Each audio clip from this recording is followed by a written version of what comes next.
So I've told you guys that whenever you're drawing, I need you to have a reference, whether you're drawing right in front of you or whether you're drawing from a photo. But sometimes you have things that are just a little bit more complicated. For instance, something like this rose. It's kind of complicated to know where to put the petals and where to get started. And when you're working with something like this, sometimes creating a grid will help. So step one of doing this process is to select a photo. And then what we have to do is make sure that your photo size and your paper size have a good mathematical relationship so we can figure out how much we need to enlarge it. And then we can figure out where to draw the grid lines. Okay, so there are lots of different sizes of sketchbooks, drawing paper, as you can see here in this picture.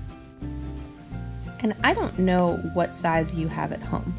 So your typical paper size is going to be 8 by 12. Then you have 9 by 12, 11 by 14.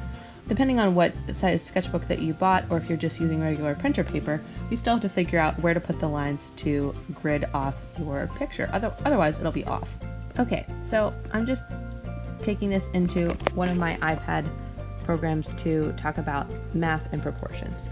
So basically, we need to make sure that your paper or canvas size and your photo size have a pretty good relationship so that we can figure out how many times you need to enlarge it and therefore where to put your lines. So let's just say, first example, you have a 4x6 photo, which is pretty standard. 4x6 is pretty standard for a photo. And then your paper is your standard printer size paper, which is 8.5 by 11 or 8 by 12. So that makes sense. 4 times 2.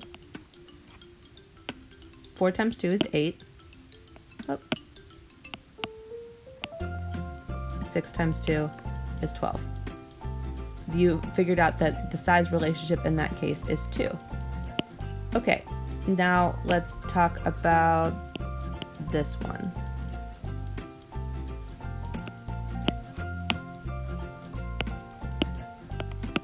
Okay, so if I want to make if my photo is 4x6 and I want to do a giant painting, which is standard poster size, which is 24 by 36, my size relationship there is going to be what? So 24 divided by 4 is 6.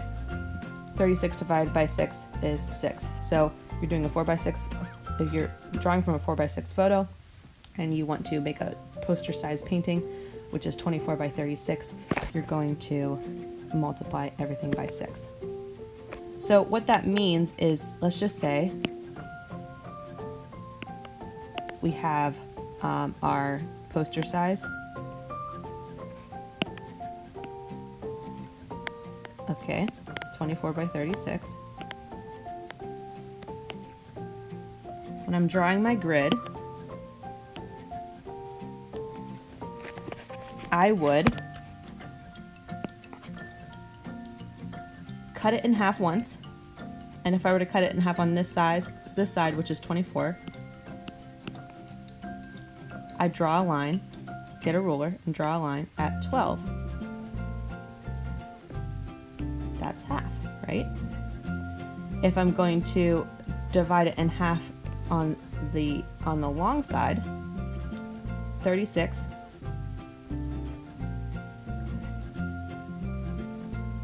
divided by 2 is 18. So at 18, I'm going to draw a line right in the middle with my ruler. I'm going to figure out where 18 inches is. I'm going to draw a line right there. Cool. So if I don't have a very complicated photo, that makes total sense. On my photo, if I'm going to do the same thing to draw a grid,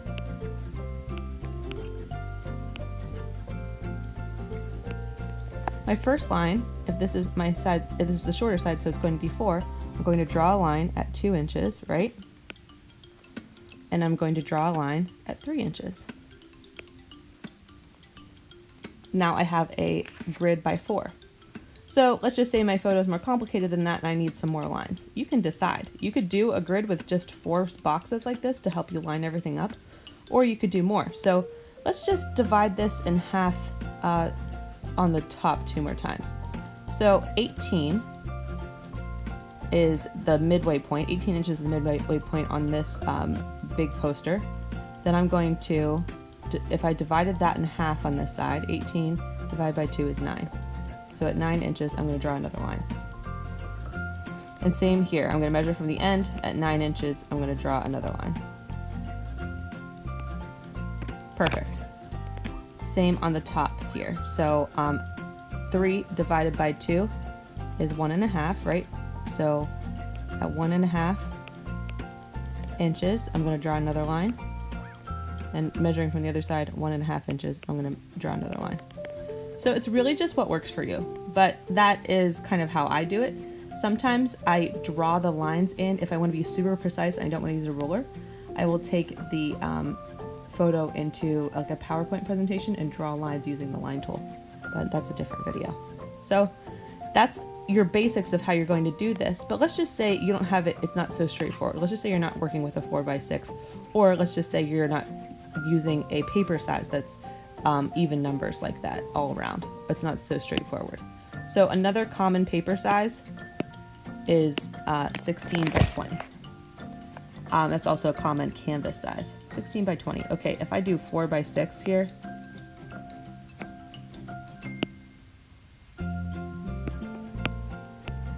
that doesn't translate, right? 6 times 20 divided by 6 is a number that is not straightforward, right? 16 divided by 4 is 4, but 20 divided by 6 is not 4.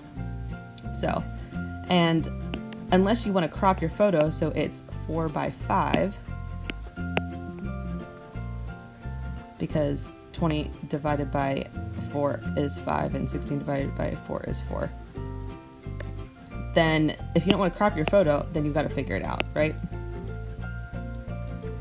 So looking at this, I have my paper size, 16 by 20. Those are both even numbers, so what happens if I divide them by 2? So 16 divided by 2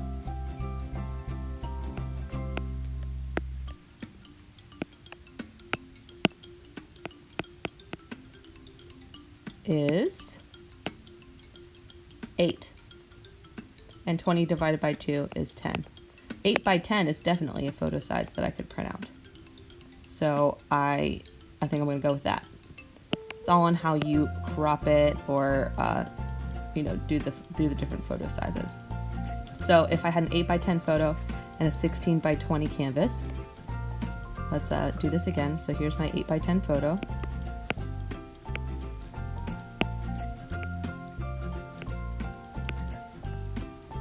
Maybe it's a little bit bigger than that.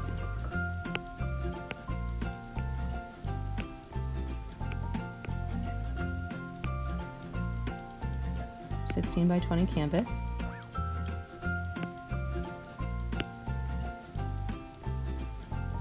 I'm going to make a line at, all right, so the shorter side on the photo is going to be 8. So halfway through is 4. 4. The midpoint on the photo from the top edge is going to be 5. 5 is half of 10. So down here, if I was to grid this off into 4s, I'd start with half of 16 is, that's the shorter side, is 8. Half of the longer side, which is 20, is going to be 10. Perfect. And then if I were to divide it into smaller parts there, it would probably be 5 divided by 2 is 2.5.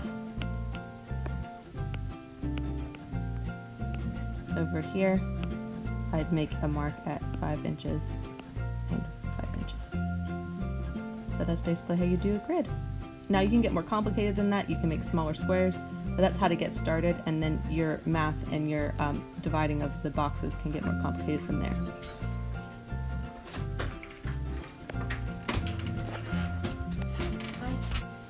I use grids all the time for my paintings especially, because sometimes you have something really complicated like this that has very specific lines, and you need to know where things line up. So I drew a grid on the photo, and then I drew a grid on the canvas, and this is me in the middle of sketching it. And then I'm constantly referring back to the photo as I paint and add detail until eventually I have a finished product that I really like. Here's another example. This isn't highly technical. I don't have to worry about, those bridge lines or one-point perspective, but this is something that has a lot of chaotic detail. So a grid really helps in a painting like this. I recreated this painting on a 30 by 40 canvas. So you can see my photograph up there, which is gridded off, and I only did 4 squares. And then as I painted, I kept referring back to the photo to make sure I knew which lines I was going into. And my finished product looked like this. So learning how to grid is really going to help you. And it's up to you. You don't have to do a one inch grid. That sometimes for me actually took away from the detail. So you can decide what math works best for you, and have fun. This is a really, really good way to add a sketch to a piece of paper or a canvas without driving yourself crazy.